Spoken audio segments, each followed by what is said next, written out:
देख रहे हैं। और हमने पहला ही मंगल देख रहे थे कि असेवनाच बालानंग पंडितानंग सेवना पूजा च पूजनीयानंग एतं मंगल मुतमम, है ना। तो हमने मूर्खों की संगति नहीं करना, तो फिर क्या करना है? तो फिर दूसरा ही जो सेंस है उसके बाद का जो सब्जेक्ट बताया कि पंडितानंद सेवना। भगवान बुद्ध कहते हैं कि मूर्खों की संगति नहीं करना, लेकिन क्या करना है?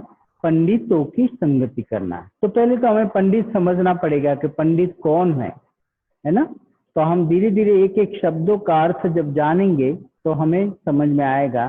तो धम्मपद के अंदर पूरा भगवान बुद्ध ने पूरा एक पंडित वर्ग बताया है, पूरा पंडित वर्ग। पंडित એટલે वो ब्राह्मण नहीं, वो चोटी वाला ब्राह्मण की यहाँ कोई बात नहीं हो रही है। यहाँ पंडित मतलब ज्ञानी, विद्वान, जो गुणी जन है, जो प्रज्ञा विवेक बुद्धि से अपने डिसीजन लेता है, उसी की बात कर रहे हैं। तो यानी वो विद्वान की संगति करना। हमने पंडित शब्द नहीं बोलेंगे, हमें विद्वानों की संगति करना। तो इसमें लिखा है ना, तो ये उस जमाने में विद्वानों को ही पंडित कहा जाता है। तो पाली में ये पंडित आया है, तो हमने विद्वान शब्द बोलना है, तो विद्वानों की संगति करना है। तो हमें विद्वानों के बारे में भी मालूम होना चाहिए कि कौन विद्वान, पढ़ा लिखा, शिक्षित, प्रोफेसर, डिग्रीधारी, डॉक्टर, पीएचडी किया हुआ, 2 डबल पीएचडी वाला, कौन विद्वान? तो यहाँ पर वो सारे विद्वान जीरो है भगवान बुद्ध के आगे, है ना। भगवान बुद्ध बोलते हैं वो विद्वान नहीं है। विद्वान कौन है? तो भगवान बुद्ध ने उस धम्मपद की जो गाथाएं है उसी में बताया है कि जो प्रशंसा से अत्यंत खुश नहीं होता और निंदा से दुखी नहीं होता। विद्वान आदमी कैसा होता है? प्रशंसा से वो खुश नहीं हो रहता है, यानी खुशी से फुलाता नहीं है, फूल के फूफा नहीं होता है। और जो कोई निंदा करता है तो उससे वो दुखी नहीं होता। ये पहली बात बताई।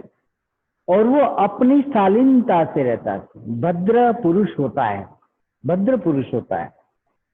और वो सदा कल्याणकारी मार्ग में स्थित होता है। वो विद्वान, वो किसी का बुरा नहीं करता, किसी के बारे में जो भी बातें हैं वो शालीनता से रखेगा, कल्याणकारी बात करेगा, वो विद्वान की बात करते हैं।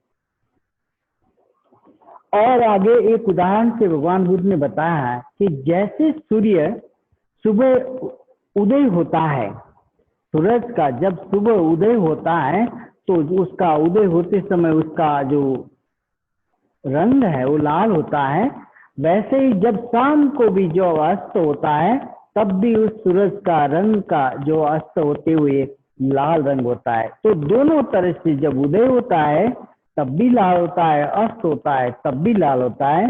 इसी तरह ये विद्वान भी एक जैसा होता है, उसमें भी कोई दोगली बातें नहीं होती। हम कहते हैं दोगलापन, तो यह विद्वान दोगलापन ही नहीं होता। एक बोलता है, जैसे बोलता है वैसा करता है। एक अपने आप में एक ऐसा जीवंत उदाहरण होता है कि मनुष्य के लिए कि हाँ ये सच में विद्वान आदमी है, ये सबके भलाई के बारे में सोचता है ना, कभी किसी का बुरा नहीं करेगा, उस विद्वान की बात करो। तो हमें भी किसी की प्रशंसा और निंदा निष्पक्ष होकर करना चाहिए। मान भी लो अगर कहीं मौका मिले, हमें कोई बोले कि आप इंसान की तारीफ करें, तो हमें कोई किसी भी तरह का पक्षपात नहीं रखना। और जो बात आपको जानकारी में है उतना ही बताओ। विद्वान आदमी क्या करता है? वो अपना इजाफा नहीं करता है, जो है सच्चाई है वो बयां करते हैं। यानी गुणी जन विद्वान आदमी की ये बातें हैं। और जो वास्तव में प्रशंसनीय है उसे वो अपनाने का प्रयास करता है विद्वान आदमी, है ना। और जो निंदनीय है उसका वो परित्याग करता है। विद्वान आदमी क्या करता है? जो प्रशंसा के पात्र जो भी बातें होती है उसके जीवन में या जहाँ भी संसार के जीवन जीते हुए जहाँ भी उसे वो बातें मिलती है, चाहे छोटा बच्चे से लेकर कोई भी बड़ा आदमी कहता हो, तो भी उस बात को वो सकारात्मक भाव से वो ग्रहण करता है और जो भी उनको दिखती है निंदाजनक बातें, चुगलीजनक बातें, किसी की बुराई वाली बात, उसको हमेशा विद्वान आदमी परित्याग करता है। उसके बारे में कभी वो अपना समय नहीं खराब करता। तो यहाँ पर विद्वान की ये धम्मपद के अंदर बाबा भगवान बुद्ध ने बहुत सारी बातें हमें देखने को दिखती है। तो आप लोगों ने धम्मपद शायद देखा होगा, उसमें ये बहुत सारी गाथाएं भी हैं। तो आगे कहते हैं कि व्यक्ति जो को चाहिए कि जो अपना दोष दिखाता है उसे हमें गुरु तुल्य मानना चाहिए, उस विद्वान आदमी को हमारा गुरु बनाना चाहिए कि जो हमारा दोष दिखाता है, और क्योंकि वो हमारी दोष के कारण जो हमारा पतन है उसकी रक्षा करता है ना। जब भी कोई हमारी दोष वाली बात बताए तो हमें अच्छी लगती है, हम स्वीकार नहीं करते।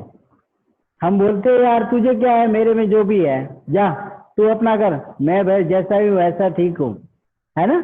हम उसे तुरंत प्रतिक्रिया देते हैं और उसकी जो बात बता रहा है, जो हमारे अंदर सुधारात्मक बात आती है, उसे हम विद्वान ऐसे, वो आदमी हमारे लिए विद्वान है, हमारा कल्याणकारी बात बता रहा है, लेकिन हमारा जो स्वभाव है, हमारी जो प्रकृति है, उसमें हम बदल नहीं चाहते, इसलिए हम उसके विरुद्ध में बात बोलते। और विद्वान है ना, वो कभी कंपटीशन नहीं करते। विद्वान क्या करते, जो भी है सुसंवाद से बात करते हैं, वो कंपटीशन में नहीं उतरते, बोलते हाँ अच्छा है तो करो। तो हम विद्वान आदमी की एक कहानी से आज बात करूंगा, उस कहानी के आधार से हम आगे समझने का प्रयास करें। ये कहानी आपने बचपन से सभी लोगों ने सुनी है, लेकिन इसमें देखो विद्वता वाली बात दिखती है। दो प्राणियों की कहानी है, उसमें भी विद्वता वाली दिखती, उसमें भी कंपटीशन है, लेकिन एक जो विद्वान जैसा आदमी होता है वो कैसा होता है, वो इस कहानी से हमें समझिए। तो खरगोश और कछुए की कहानी सुनी है आप लोगों ने, है ना। बचपन से लेकर आज तक हम उस कहानी को समझते आ रहे हैं, है ना। तो खरगोश एक दिन नदी के किनारे से पानी पीते हुए देखता तो कछुआ मिल जाता है, और कछुआ पानी से बाहर आकर वो टहलने के मूड में होता है, तो जमीन पे आता है, तो उसमें में उन दोनों का संवाद हो जाता है। कछुआ उनके साथ बहस करने खरगोश उसके साथ बहस करने लगता है कछुए से कि चल आज हम कंपटीशन लगाएंगे, कौन पहले जीतता है।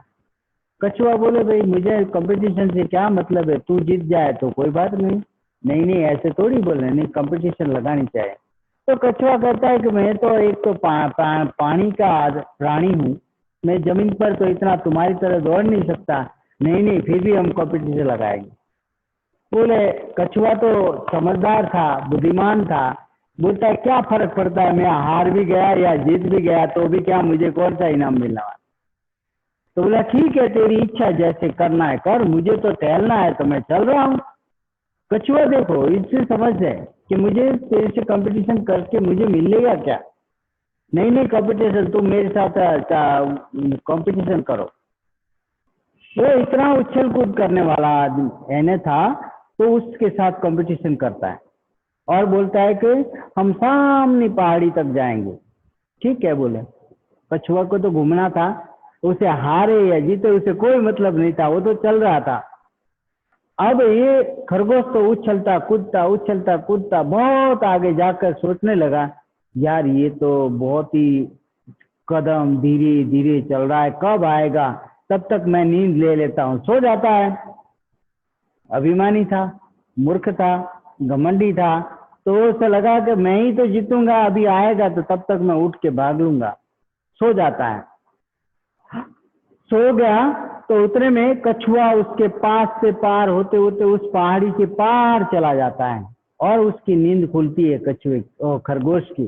वो उठता है और भागता है। वहां जाकर देखता है तो वहां कछुआ पहले से पहुंच गया था। तो वहां पर उसकी हार हो जाती है, कहानी खत्म हो जाती है। तो अभी इस दो प्राणी में हमें एक मूर्खता की भी बात दिखती है और एक विद्वता की बात है। तो खरगोश जैसे जैसे मूर्ख आदमी होता है ना, उछल कूद करने वाला होता है, लॉन्ग दृष्टि नहीं होती, यानी लंबा सोचने वाला नहीं होता कि मैं कर क्या रहा हूं, उसे जो कर रहा है उसका भी भान नहीं होता। तो खरगोश को ये भी नहीं पता था कि मैं कर क्या रहा हूं, मैं किसके साथ कंपटीशन लगा रहा हूं, तो मूर्ख था ना। एक पानी का प्राणी, जो पानी में रहने वाला प्राणी, और ये जो जंगल में घूमने वाला, सदा कूद उछल कूद कर भागने वाला, वो इससे कंपटीशन लड़ा रहा है, तो कितनी मूर्खतापूर्ण बात तो है। तो हमें ये मूर्ख दिखता है। लेकिन कछुआ क्या कहता है, भाई हाँ तुझे जो करना है कर, मुझे तो चलना है, मुझे तो टहलना है, तो मैं तो चलता रहूंगा। तो कछुआ में क्या होता है, कछुआ में क्या गुण है, जैसे उसमें मूर्खतापूर्ण गुण, उछल कूद यानी स्वच्छंदी, यानी वो स्थिरता नहीं, अस्थिर आदमी, यानी अस्थिरता उसमें अपने खरगोश में। और कछुए में क्या है, स्थिरता है, शांत है, धीर गंभीर है, पेशेंस है, बुद्धिमान है।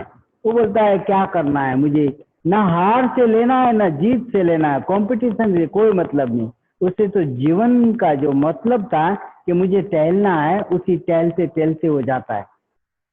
तो यही दो ही बातें हमारे जीवन के साथ भी, कछुए और खरगोश की कहानी हमारे सतत हमारे जीवन से शुरू है। हम भी देखो, हम भी खरगोश की तरह उछल कूद वाली बातें करते हैं नहीं करते, कंपटीशन में लगते हैं लगते हैं, वाद विवाद करते हैं ना। तो ये खरगोश वाली हमारे अंदर बातें, जैसे हम और भी उदाहरण देखें। और कछुआ क्या है, कछुआ शांत है, दीर्घ गंभीर है, ना उसे वाद विवाद से कोई मतलब नहीं, उसे तो अपने उद्देश्य से मतलब है कि मेरे जीने का उद्देश्य क्या है, मुझे क्या करना है, वो बस करता रहता है, करता रहता है, करता रहता है। लेकिन जो कछुए का काम है वो सातत्यपूर्ण अभ्यास है उसका। कछुआ क्या करता है, वो सतत सतत चलता रहा, चलता रहा, चलता रहा, चलता रहा। और एक खरगोश क्या करता है, भाई मैं तो ज्यादा भागने वाला हूँ, अभिमान आ गया, तो अभिमान आ गया तो आदमी क्या करता है, वो चूर चूर हो जाता है। फिर अभिमानी आदमी का ज्यादा जिंदापन रहना मुश्किल, वो ज्यादा देर तक उसका वो टिकता नहीं, क्योंकि उसका अभिमान चूर हो जाता है। तो ऐसे ही खरगोश उछल कूद करते करते उसे लगा कि मैं तो बहुत जल्दी भाग के वो कर लूंगा, तो थोड़ी देर सो जाऊंगा तो क्या फर्क पड़ेगा। तो ये अभिमान के कारण उसने अपने आप को वहां रोका। और कछुए ने क्या किया, कछुए ने अपनी चाल को ना कोई बदली, ना ठंडी होने दी, ना सोया, सतत सतत सतत जागृति से प्रयास से वो अपने अंतिम ध्येय तक पहुंच गया।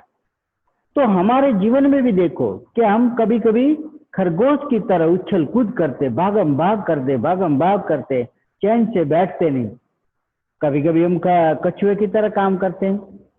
तो हमारा जब भी हम कछुए की तरह धीरे से करना, सातत्य पूर्ण करना, जागृति पूर्वक करना, उद्देश्य को लेकर करना, ये कछुए की बात।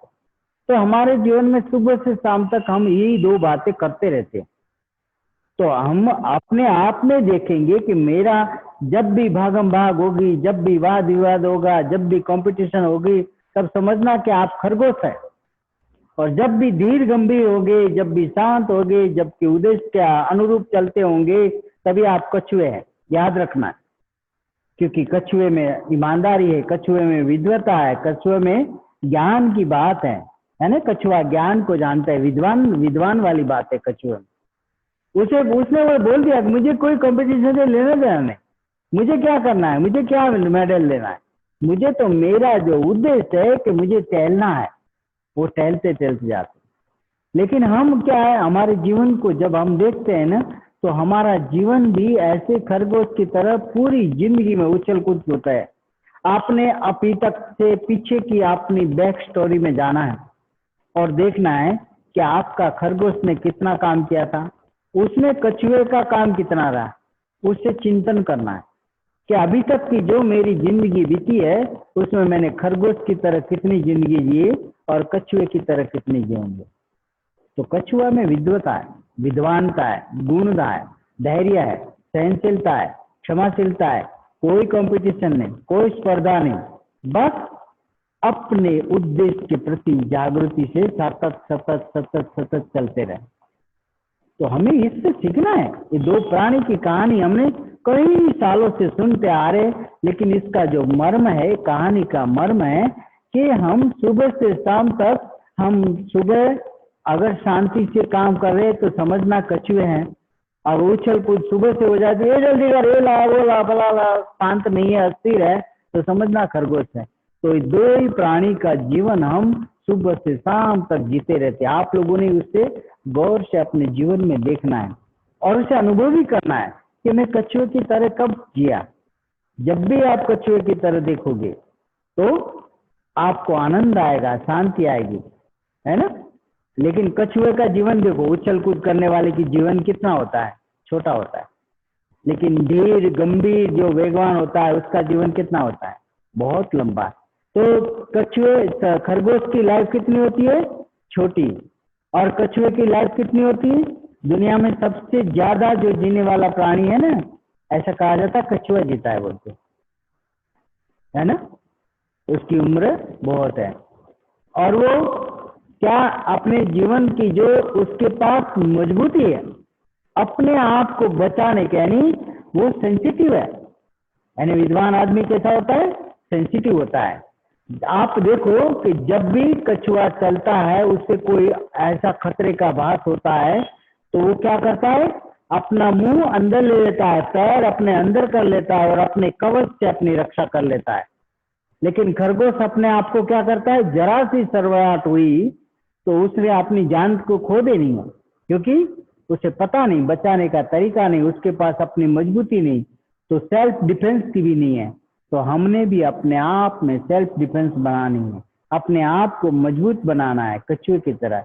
तो कछुए में जो विद्वता की बात है वो खरगोश में नहीं है। तो हमारे अंदर ही ये प्राणी है, ये कोई कहानी, कोई कंपटीशन कहीं भी नहीं हुई है ना। हुई होगी तो किसने देखा है, लेकिन ये समझाने के लिए जो भगवान बुद्ध ने, ये जातक कथाओं में आई हुई है कहानी, तो आप उसमें से जो सार है उस सार को हमें समझ के अपने जीवन में डालना है कि कछुए में मजबूती होती है, सहनशीलता होती है, संवेदनशीलता होती है और जागृति बहुत बड़ी होती है। जैसे कोई खतरा महसूस होता है ना, आप देखो तुरंत मुंह अंदर कर लेगा, आपको मुंह नहीं दिखेगा उसका, तुरंत अंदर ले लेगा, है ना, फिर बाहर निकालेगा, थोड़ा सा देखेगा खतरा नहीं है, फिर वो धीरे धीरे बाहर चले। तो इसमें इतनी सारी अच्छी क्वालिटियां है, तो हमें उससे हमारे जीवन के साथ उसे लगाना है। तो हम आज जो विद्वता वाली बात करते हैं कि हमें संगति करनी है, तो कैसे लोगों की करनी, कि जहां से हमारे जीवन को भय से हम निर्भयता की ओर जाएं, जहां हमारे जीवन में अस्थिरता से स्थिरता की ओर ले जाने वाले लोगों के समूह की ओर, ऐसे लोग जो हमें स्थिरता दे, शांति दे, क्षमाशीलता दे, हमें जीवन की ऊंचाइयों तक ले जाने वाला जो रास्ता दिखाने वाला आदमी विद्वान कहा जाता है। तो हमें ऐसे लोगों के साथ सानिध्य में रहना है जो सदा सर्वदा अपने विकास के, अपने कल्याण के साथ साथ औरों को कल्याण करता है। ऐसे लोगों को ही विद्वान कहा जाता है। ऐसे लोगों के साथ हमें रहना है, ऐसे लोगों के साथ हमारा जीवन व्यतीत करना है। तो यह हमें ये पंडितानंद सेवना, यानी विद्वानों की संगति। तो हमें हमारे जीवन में हमें विद्वान कौन है, मैं कितना मूर्ख हूँ, क्या विद्वान हूँ, उसका भी हमने अपना पैरामीटर नापना चाहिए। हमने अपना एक वो जो क्या बोलते हैं, पहचान के लिए हमने अपनी यादी बनानी चाहिए कि मेरे अंदर कितने विद्वता भरे गुण है, कितने मूर्खता भरे गुण है। तो दोनों की टैली करते करते जो भी मूर्खतापूर्ण बातें हैं हमारे अंदर, उसे हमने कट करना है, कट करना है, कट करना है, धीरे धीरे।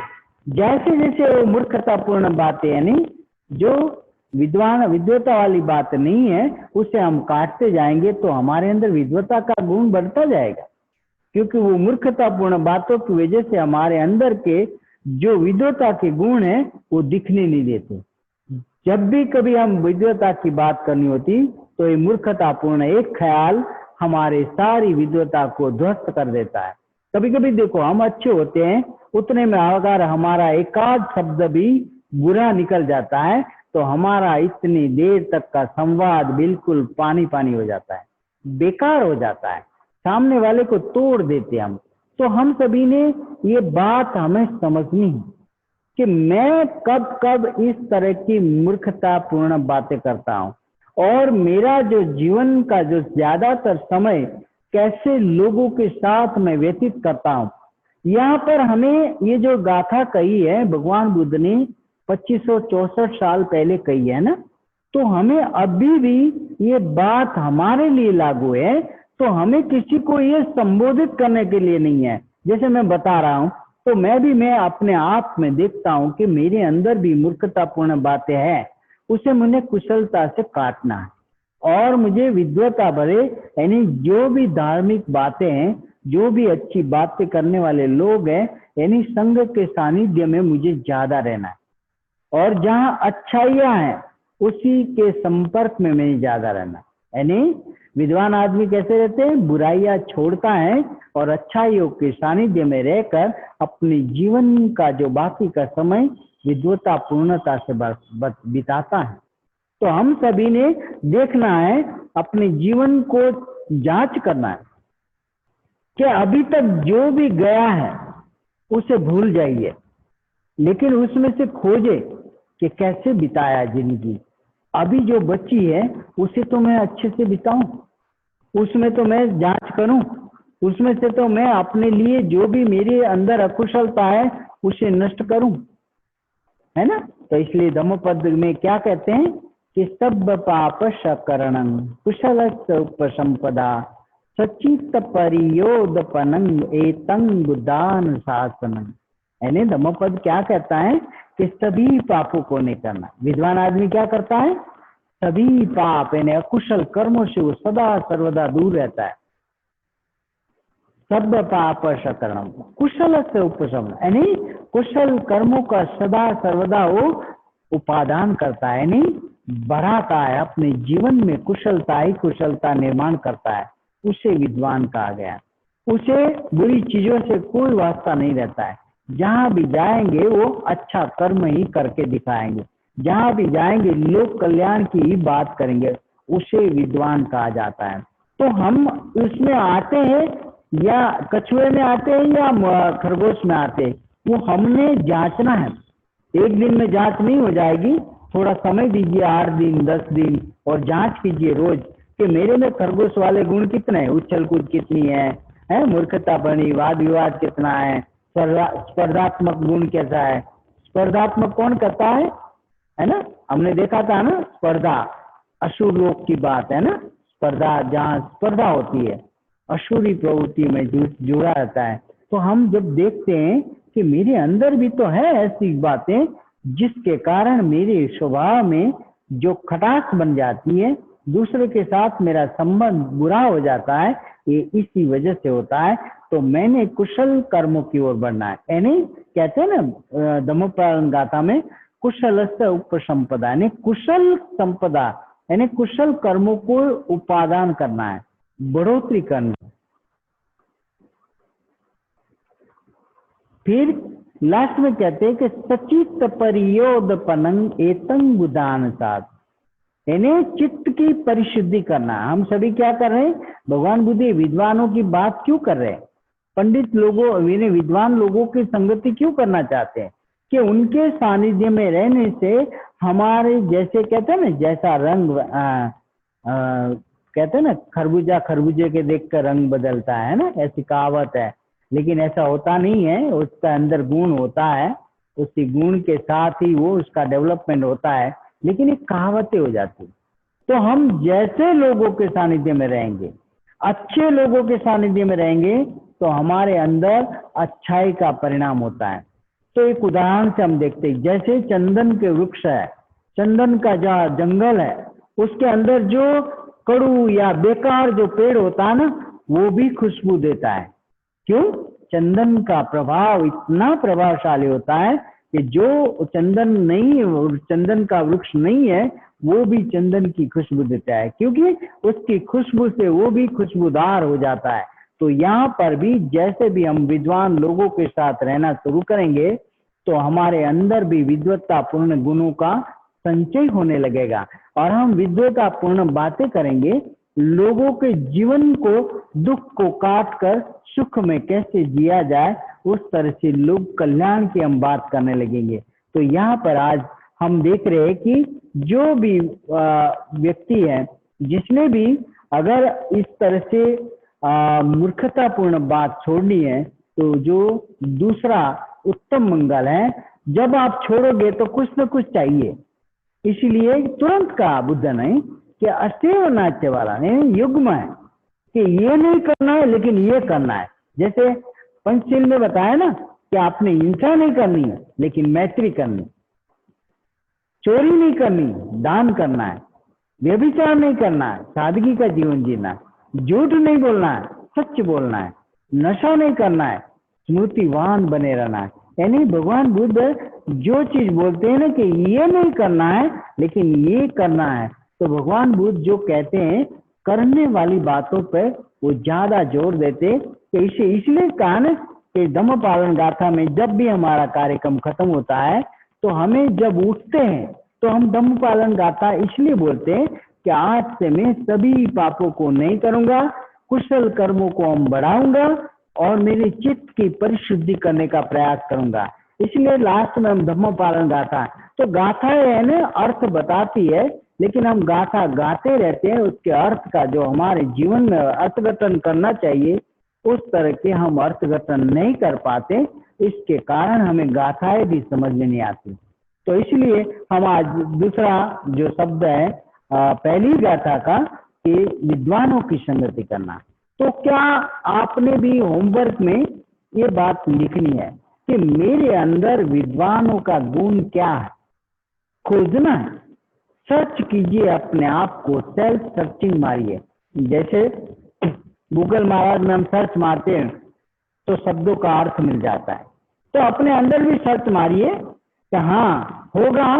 तो आपका मन, आपका जो चित्त है, आपका कुशल मन है, वो आपको बताएगा अरे नहीं भाई ये भी तो तेरे में बुराई है, ये अच्छा ही है, ये बुराई है, ये अच्छा ही है, ये बुराई है। तो आपकी लिस्ट बड़ी हो जाए।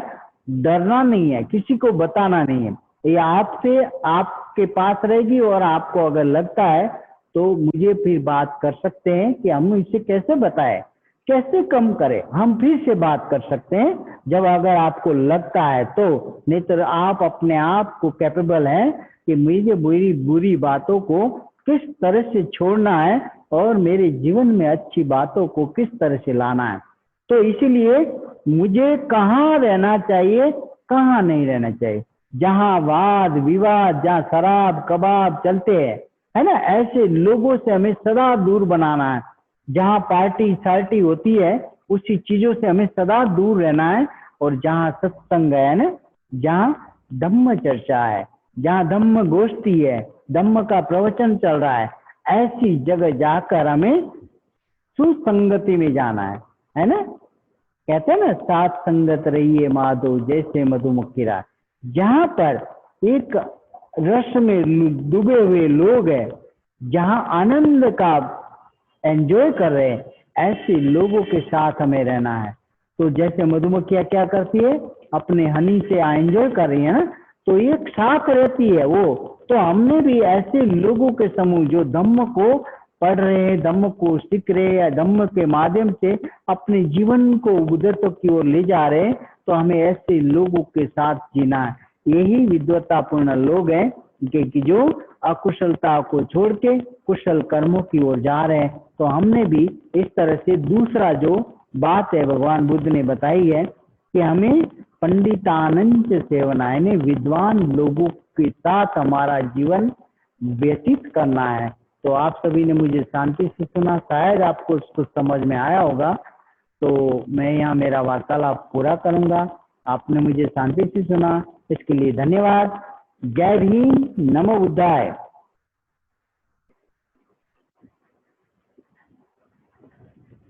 साधु साधु साधु। शायद आवाज आया होगा।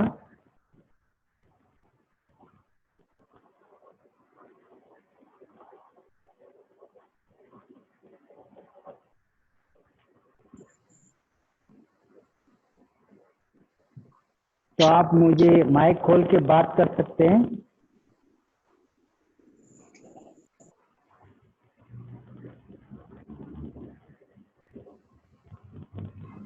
तो हमारे पास 8 मिनट है।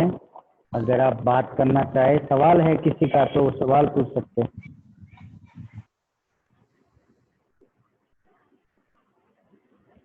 आवाज आ रही थी मुकेश जी, बात करें। मुकेश जी माइक खोल के बात कर सकते हैं।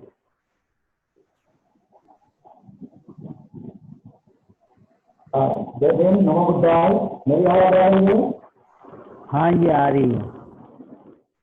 जी सर आ रही है।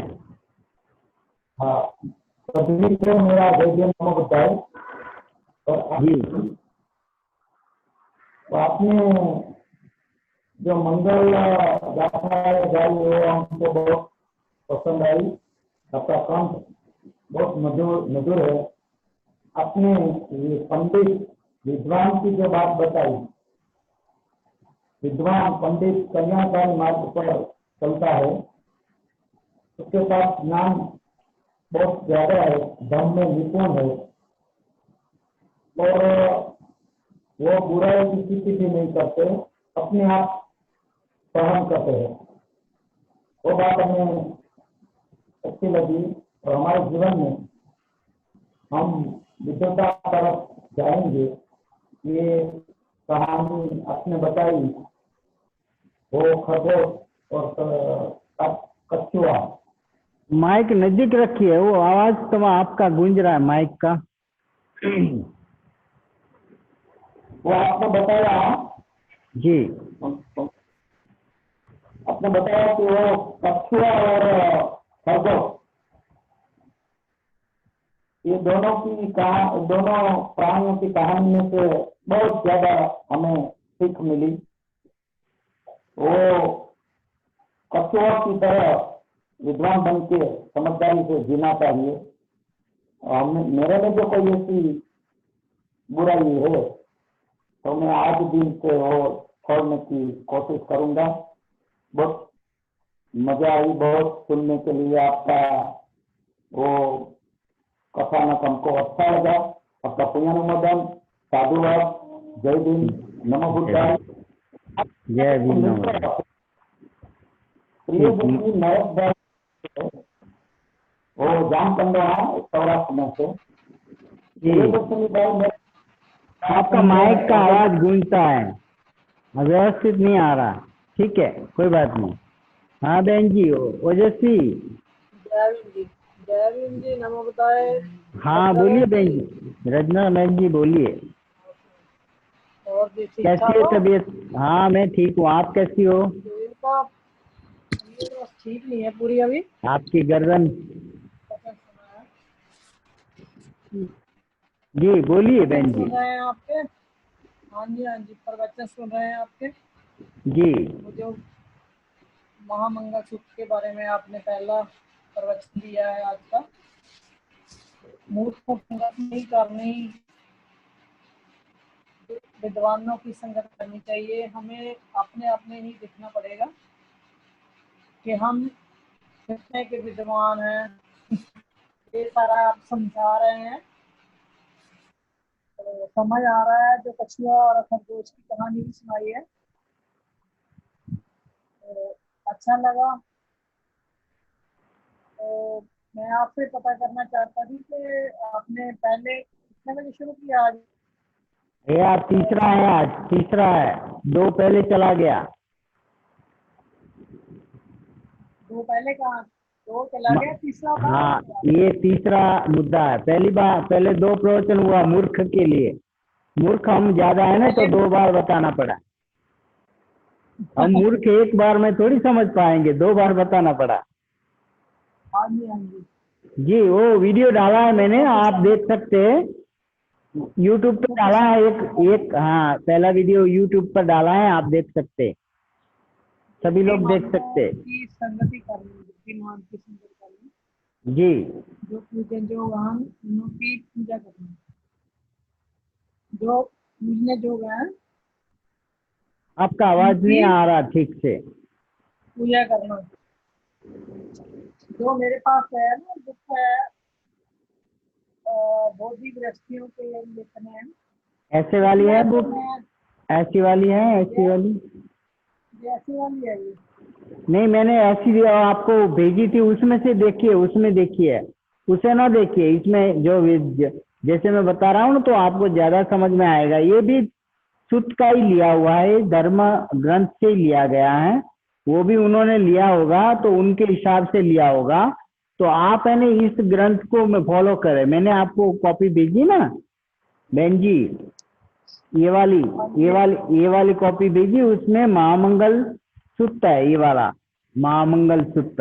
तो उसी को आप देखिए। हाँ, ठीक है। अच्छा अच्छा। हाँ, नहीं तो सर को बोलो कॉपी निकाल के ले आएंगे, जेरॉक्स निकालवा लो।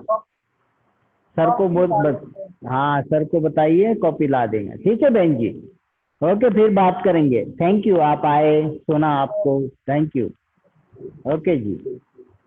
हाँ महेंद्र कुमार जी, बात कीजिए। महेंद्र कुमार जी बात कर सकते हैं। अभी हमारे पास मीटिंग खत्म होने वाली 2 मिनट के बाद। महेंद्र कुमार जी, क्या आप सुन रहे हैं? उनका आवाज नहीं आया। धर्मपाल सिंह जी बोल सकते हैं आप? सूरजपाल सिंह, सूरजपाल जी बात कर सकते हैं। सिंह साहब जी। बजदौर जी, जय भीम, नमो बुद्धाय। जय भीम, नमो बुद्धाय सर जी। जी, विद्वानों की संगति करना। हम तो जो जी पिछले 90-92 दिन से आपके साथ हैं, आप ही हमारे विद्वान हो। हम अच्छा, तो आप ही को सुन रहे हैं जी। अरे बाप रे, मैं विद्वान नहीं हाँ, हूँ, आपकी तरह ज्यादा हूँ मैं भी। नहीं कोई मैं बात भी। नहीं। आप हमें पढ़ा रहे हो, सब कुछ बता रहे हो, तो आप ही विद्वान हो हमारे। अच्छा, बस यही जी। मेरे ऊपर बैठे थे वो विद्वान लोग, ऊपर है। हम जी, कोई कुछ बात भी नहीं है, नहीं। हम अभी कुछ इतना भी नहीं है अभी जी। जब आप हाँ हमें पढ़ा रहे हो तो जी आप ही हमारे विद्वान हैं। हाँ, ऊपर जो वालों को तो मुझे हम नहीं समझ जानते रहा है, जैसे मुझे जो जी। समझा वो बता रहा हूँ। मैं भी विद्वान में नहीं आता, जी बस मैं समझ रहा हूँ कि मुझे क्या करना है, तो मैं उस बात को आपको फॉलो कर रहा हूँ। ठीक है ना? विद्वान बाबा जी साहब हैं, हमें ऐसे लोगों जी के यानी ग्रंथ, धर्म ग्रंथों के सानिध्य में रहना है हमें, है ना? उनकी जी किताबें पढ़नी है और इधर उधर की करने के जी बजाय। तो ये बहुत सारी बातें हमें देखना है। जी लिस्ट बनाइए आप अपना विद्वता का। आप में विद्वता का गुण कौन कौन सा है? होमवर्क दिया ना जी मैंने जी आज? है, सब है यस। ये सब। हाँ, हाँ, या जी जी, सब बनाते हैं, सब जो बहुत पढ़ते भी हैं अच्छा, जी। बहुत अच्छा। हमारे मुकेश जी भी बहुत नोट बनाते हैं, मुझे एक दिन जाकर चेक कराना जी पड़ेगा। फिर उनको सर्टिफिकेट दूंगा, हाँ अभी तुम जी पास हो कि फेल हो। तो बहुत बच्चों को फेल करते हो ना, मैंने आने दो मुझे। जी जी जी, थैंक यू सर। सिंह साहब, हाँ महेंद्र कुमार जी बात कर सकते हैं। जस्ट जॉक किया, हाँ मैंने, बुरा ना मानिए।